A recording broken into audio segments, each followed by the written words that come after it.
اینی که اسلام به عقلانیت কল্পনা করুন মধ্যপ্রাচ্যের সবচেয়ে শক্তিশালী সামরিক শক্তি যাদের হাতে রয়েছে অন্তত ৯০টি পারমাণবিক বোমা সে দেশের মানুষকে আজ সরকারি নির্দেশে ভূগর্ভস্থ বাংকারে আশ্রয় নিতে বলা হচ্ছে।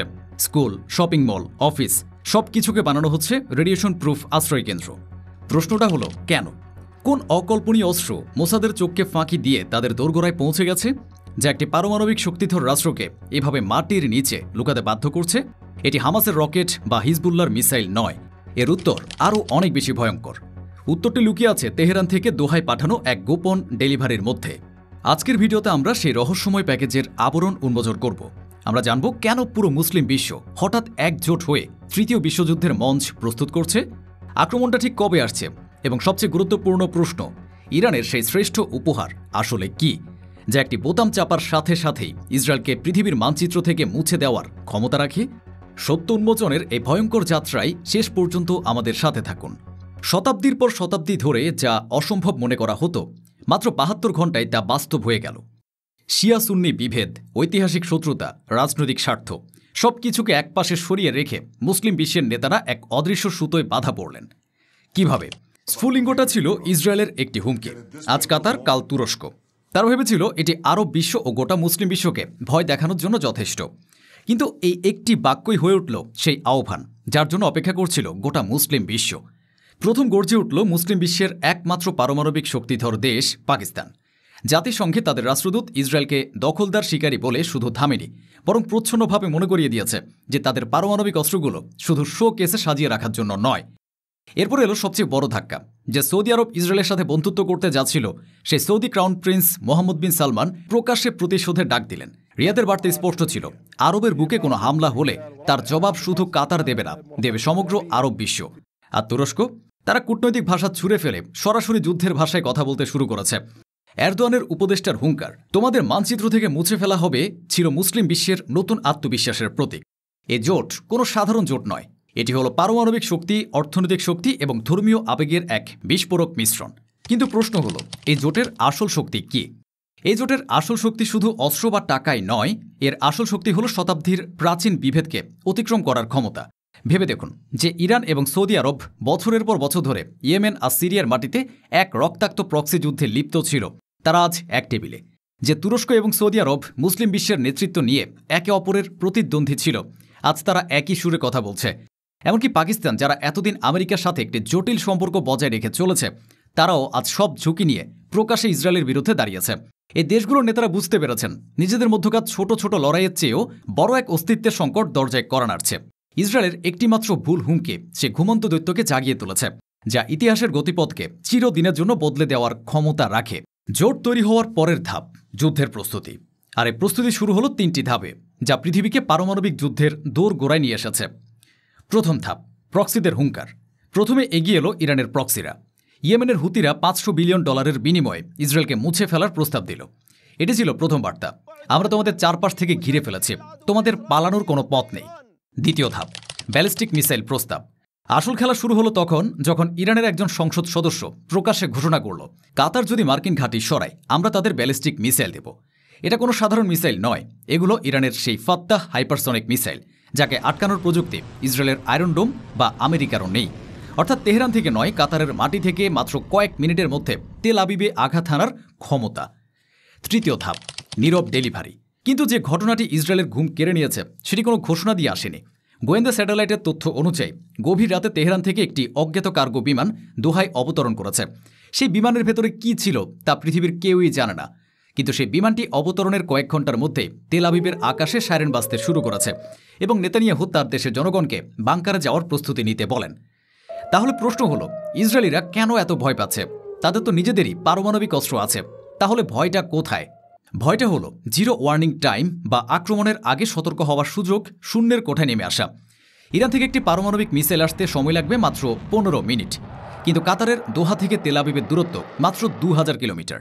একটি আধুনিক ব্যালিস্টিক মিসাইলের জন্য এই দূরত্ব পার করতে সময় লাগবে মাত্র 7 থেকে 10 মিনিট। এই সময়ের মধ্যে কোনো দেশের পক্ষে পারমাণবিক হামলা ঠেকানো বা পাল্টা জবাব দেওয়ার জন্য প্রস্তুত হওয়া প্রায় অসম্ভব। দ্বিতীয় ভয়টি আরও গভীর, এটিকে বলা হয় পারমাণবিক মতবাদের পতন। এতদিন পর্যন্ত ইসরায়েলের নীতি ছিল যদি কোনো আরব দেশ তাদের উপর অপ্রচলিত অস্ত্র দিয়ে হামলা চালায় তবে ইসরায়েল সেই দেশটিকে সম্পূর্ণরূপে ধ্বংস করে দেবে।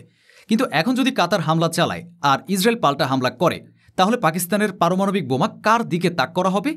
ইসরায়েল আজ একা। তারা বুঝতে পারছে একটি পারমাণবিক হামলা চালিয়ে তারা হয়তো কাতারকে ধ্বংস করতে পারবে, কিন্তু বিনিময়ে পুরো মুসলিম বিশ্ব তাদের অস্তিত্বকেই মুছে ফেলবে। এটাই সেই ভয় যা তাদের মাটির নিচে যেতে বাধ্য করছে। কিন্তু ভয়ের তালিকা এখানে শেষ নয়। তৃতীয় এবং সম্ভবত সবচেয়ে বড় ভয়টি হল কৌশলগত পক্ষাঘাত। ইসরায়েল এতদিন জানত যে কোনো বড় বিপদে আমেরিকা তার পাশে এসে দাঁড়াবে, কিন্তু ইরানের এই নতুন চাল আমেরিকার হাত পা বেঁধে দিয়েছে। ওয়াশিংটন আজ এক উভয় সংকটে। যদি তারা ইসরায়েলকে সমর্থন করে কাতারের উপর হামলা চালায় তাহলে মধ্যপ্রাচ্যে তাদের সমস্ত মিত্রপক্ষ রাতারাতি শত্রু হয়ে যাবে। এই পরিস্থিতিতে ইসরায়েলের সামরিক বাহিনী বিশ্বের অন্যতম শ্রেষ্ঠ হলেও তারা নড়তে পারছে না, কারণ নেতানিয়াহু জানেন প্রথম গুলিটা চালানোর অর্থ হবে অর্থনৈতিক আত্মহত্যা। ইরান সরাসরি যুদ্ধ না করেই শুধু যুদ্ধের ছায়া তৈরি করে ইসরায়েলকে ভেতর থেকে দুর্বল করে দেওয়ার এক মাস্টার প্ল্যান তৈরি করেছে। তাহলে এই পুরো খেলার পেছনের আসল সত্যটা কি? তেহরানে সে মধ্যরাতের বিমানে এমন কি ছিল যা বিশ্বের সবচেয়ে সুরক্ষিত দেশটিকে ভয়ে পক্ষাঘাতগ্রস্ত করে দিয়েছে? সত্যটা হলো ইরানের সর্বোচ্চ নেতা আয়াতুল্লাহ খামেনি এমন এক ভূরাজনৈতিক চাল দিয়েছেন যা নেতানিয়াহু বা মোসাদ কল্পনাও করতে পারেনি। সেই বিমানের উপহারটি কোনো তৈরি করা বোমা ছিল না, ছিল তার চেয়েও হাজার গুণ শক্তিশালী কিছু। সেটি ছিল শুধু পারমাণবিক প্রযুক্তি আর জ্ঞানের হস্তান্তরই নয়, বরং সেই জ্ঞানকে বাস্তবে রূপ দেওয়ার জন্য পৃথিবীর সবচেয়ে ভয়ঙ্কর ডেলিভারি সিস্টেমগুলোর সম্পূর্ণ নকশা। ভাবুন একবার, এর মধ্যে রয়েছে ফাত্তাহের মতো হাইপারসনিক মিসাইলের প্রযুক্তি যা বিশ্বের কোনো আকাশ প্রতিরক্ষা ব্যবস্থা আটকাতে পারে না। এর সাথে রয়েছে আন্তঃমহাদেশীয় ব্যালিস্টিক ক্ষেপণাস্ত্র বা ICBM তৈরির জ্ঞান, যা শুধু মধ্যপ্রাচ্য নয়, ইউরোপ ছাড়িয়ে আমেরিকার বুকেও আঘাত হানতে সক্ষম। আর সবচেয়ে ভয়ঙ্কর যে প্রযুক্তিটি হস্তান্তর করা হয়েছে তার নাম MIRV, multiple independently targetable reentry vehicle.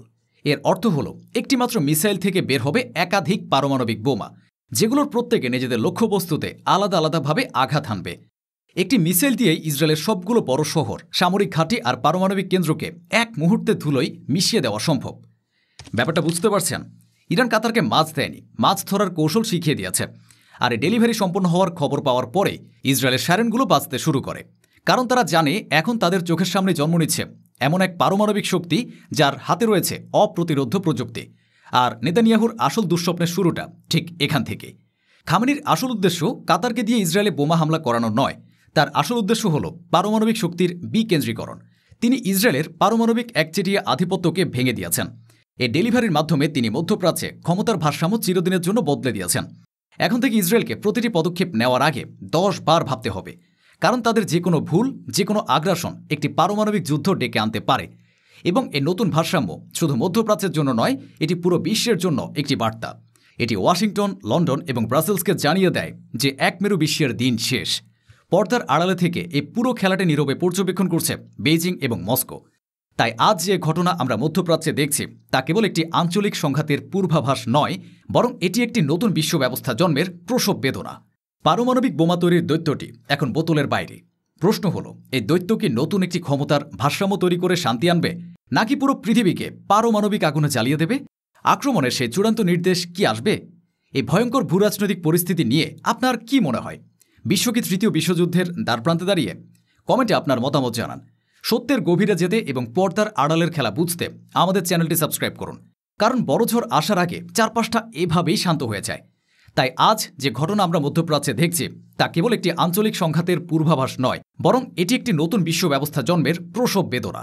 পারমাণবিক বোমা তৈরির দৈত্যটি এখন বোতলের বাইরে, কিন্তু প্রশ্ন হল, এই শক্তি কার জন্য? এটি কি ধ্বংসের প্রতীক, নাকি জালামের বিরুদ্ধে মজলুমের রুখে দাঁড়ানোর একমাত্র হাতিয়ার? ইরান তার ইস্পাত কঠিন অবস্থানে থেকে প্রতিরোধের যে মশাল জ্বালিয়েছে তা আজ ছড়িয়ে পড়েছে গোটা মুসলিম বিশ্বে। এটি শুধু নতুন ক্ষমতার ভারসাম্য নয়, এটি মুসলিম উম্মার জন্য এক নতুন আত্মমর্যাদার ভোর। এই তথ্যযুদ্ধে সত্যের পক্ষে একজন সৈনিক হতে এবং প্রতিরোধের এই গর্জনকে সমুন্নত রাখতে এখনই রিয়েল নিউজ বিডি চ্যানেলটি সাবস্ক্রাইব করুন। ভিডিওটিতে একটি লাইক দিয়ে বিশ্বের সকল মজলুমের প্রতি আপনার একাত্মতা প্রকাশ করুন, কারণ জাগরণের সময় এসে গেছে।